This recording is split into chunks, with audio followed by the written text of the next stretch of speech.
हम UP board का 10th class का चैप्टर 3 पढ़ेंगे, मेटल्स एंड नॉन मेटल्स, धातु और अधातु में। पिछले वीडियो में मैंने आपको इनकी केमिकल प्रॉपर्टी शुरू की थी, तो आज उसी केमिकल प्रॉपर्टी में नेक्स्ट हम पढ़ेंगे रिएक्शन ऑफ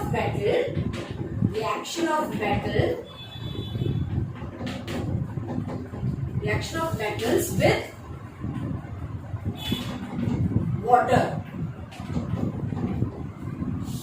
वाटर में हम पढ़ेंगे धातु की अभिक्रियाएं जल के साथ पढ़ेंगे। तो हमको मालूम है धातु क्या है और उसकी रिएक्शंस क्या क्या होती है। तो धातु जब जल के साथ अभिक्रिया करता है, metals when react with water always gives metal oxide. क्या देते हैं? मेटल ऑक्साइड देते हैं plus hydrogen gas. Metal oxide plus hydrogen gas. जो धातु जल में डिसॉल्व हो जाते हैं या घुल जाते हैं, वह उसके मेटल ऑक्साइड्स क्या होते हैं, फिर से रिएक्शन करते हैं, जल में रिएक्शन करके हाइड्रोक्साइड बनाते हैं। तो क्या होता है, कुछ मेटल्स ऑक्साइड जो होते हैं वो वाटर में सॉल्युबल होते हैं और वो फिर से रिएक्शन करके क्या बनाते हैं, मेटल ऑक्साइड। जल के साथ रिएक्शन कर metal hydroxide plus hydrogen gas. तो दैट मीन्स मेटल जो है वो जल से अभिक्रिया करके मेटल ऑक्साइड और हाइड्रोजन देते हैं। मेटल ऑक्साइड जो सॉल्युबल होते हैं वाटर में, वो फिर से रिएक्शन करके मेटल हाइड्रोक्साइड देते हैं। जो पिछले वीडियो में मैंने बताया था कि जितने मेटल ऑक्साइड्स जो होते हैं वो बेसिक नेचर के होते हैं। क्यों? क्योंकि वो हाइड्रोक्साइड आयन देते हैं, इसीलिए क्या होंगे ये हमारे बेस होते हैं। अब इसको हम एग्जाम्पल, सारे मेटल्स की रिएक्टिविटी सब अलग अलग है ना। मेटल हमने ये हमारा जस्ट क्या है कि कॉमन रिएक्शन है कि जितने भी मेटल्स होंगे वो मेटल ऑक्साइड्स देंगे और हाइड्रोजन गैस देंगे।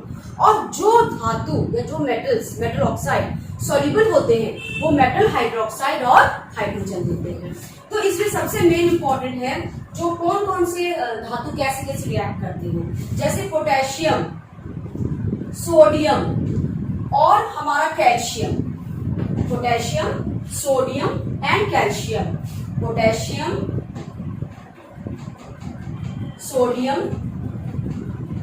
और कैल्शियम, यह जल के साथ, यह जल जो होता है, पानी जो होता है वो ठंडा पानी, गर्म पानी या स्टीम के रूप में भी हो सकता है ना। तो यहाँ पे इनकी जो रिएक्शन होती है यह ठंडे जल से होती है, मतलब ठंडे सिंपल पानी में भी, मतलब ठंडे पानी में भी ये रिएक्शन करते हैं। ठंडे जल के साथ भी इनकी अभिक्रियाएं होती हैं और अभिक्रिया होने पर ये सॉल्युबल भी होते हैं, इसलिए ये हाइड्रोक्साइड आयन देते हैं, हाइड्रोक्साइड या मेटल हाइड्रोक्साइड देते हैं। फॉर एग्जाम्पल, एक एग्जाम्पल हम दे देते हैं, जैसे सोडियम प्लस H2O, और अगर हम ब्रैकेट में लिख दें कि ठंडा जल या सिंपल जल, या हम बोल सकते हैं नॉर्मल पानी, ना गर्म करना होगा ना कुछ करना होगा, सिंपल पानी, या बोल सकते हैं रिएक्शन करेगा तो हमको मिलेगा NaOH प्लस हाइड्रोजन। तो जो ज्यादा क्रियाशील मेटल होते हैं, धातु होते हैं, ज्यादा रिएक्टिव मेटल्स होते हैं, वह ठंडे जल के साथ भी रिएक्शन करके मेटल हाइड्रोक्साइड देते हैं। इसमें पोटेशियम, सोडियम और कैल्शियम मेन है। तो ये हमारे ठंडे जल से भी अभिक्रिया करते हैं। नेक्स्ट हमारा है कि कौन से मेटल्स और कौन सी कैसी रिएक्शंस होती हैं और कैसी रिएक्शन होगी। उसमें हमारा है पहला कि ठंडा जल हो गया। अब बॉइलिंग वाटर में आयरन रिएक्शन करता है, तो ये भी जल के साथ अभिक्रिया करता है। ये जो पानी होगा वो क्या होगा, बॉइलिंग, इसकी रिएक्शन तभी होगी। तो रिएक्शन करने के बाद ये हाइड्रोक्साइड नहीं देता, ये सिर्फ मेटल ऑक्साइड, मतलब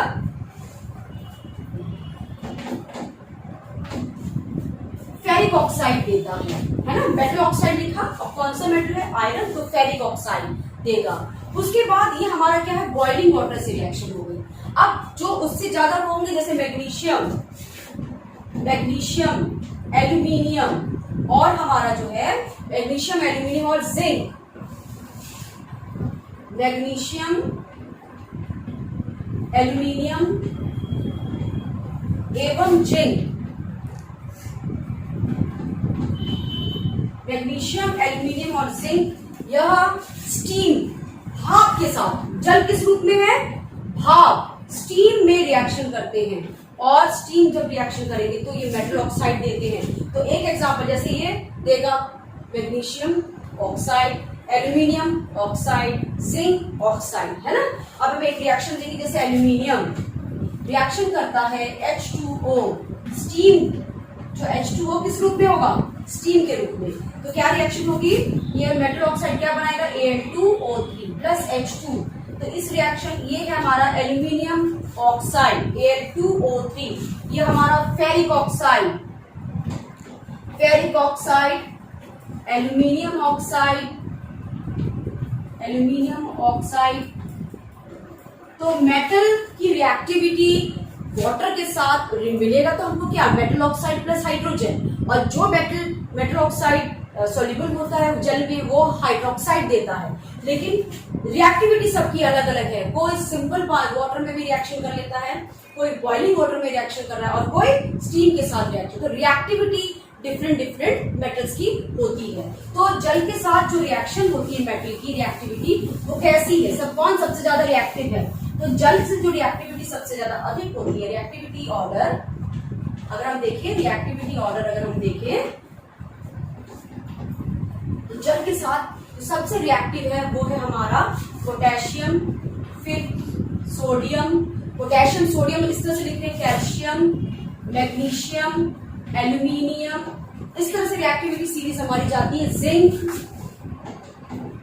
उसके बाद आयरन, और एक और जो है वो कॉपर। कॉपर ये भी मेटल है, ये रिएक्टिव नहीं होता है, ये रिएक्शन नहीं देता है वाटर के साथ। तो सबसे लीस्ट रिएक्टिव कौन सा है, कॉपर, और सबसे स्ट्रॉन्ग रिएक्टिविटी पोटेशियम और सोडियम की होती है। तो रिएक्टिविटी सीरीज अगर हम देखें तो ये ठंडे पानी से भी, तो ये हमारा सीरीज जो है वो ठंडे पानी से भी रिएक्ट कर लेता है, ये हमारा स्टीम के साथ करता है, ये बॉइलिंग वाटर में रिएक्शन करता है, और ये रिएक्शन वाटर में ऐसे सिंपली नहीं करता है, इसको अलग मेथड से करते हैं। तो ये हो गया हमारा मेटल की रिएक्टिविटी विद वाटर। और नेक्स्ट है कि metal when reacts with acid, जब मेटल रिएक्ट करता है एसिड के साथ, स्पेशली एसिड जो है वो डाइल्यूट एसिड, सिंपल हम लेते हैं डाइल्यूट एसिड के साथ, तो रिएक्शन हमको मिलेगा जो हमारा salt, any salt plus hydrogen gas, है ना। तो अब हम फॉर एग्जांपल हम ले मैग्नीशियम, मैग्नीशियम में रिएक्ट्स विद H2SO4 डाइल्यूट, ये हमारा मैग्नीशियम है, इसकी हमने रिएक्शन करवाई डाइल्यूट सल्फ्यूरिक एसिड के साथ, डाइल्यूट सल्फ्यूरिक एसिड। तो हमारा रिएक्शन में मैग्नीशियम सल्फेट, ये हमारा सॉल्ट है, इसे हम कहते हैं मैग्नीशियम सल्फेट,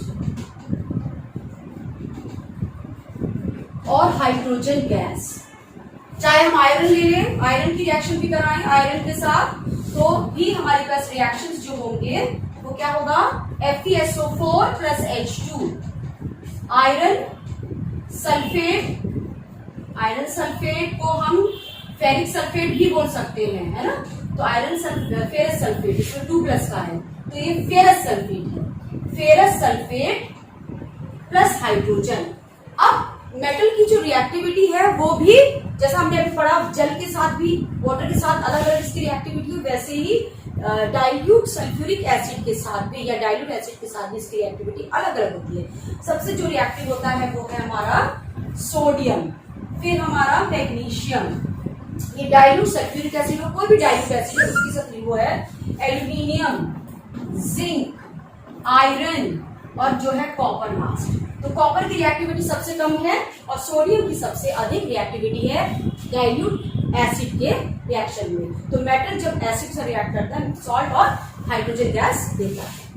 मैंने आपको मेटल की रिएक्शन वाटर और एसिड से बताया, अब इसका हम नेक्स्ट वीडियो में पढ़ेंगे। Thank you.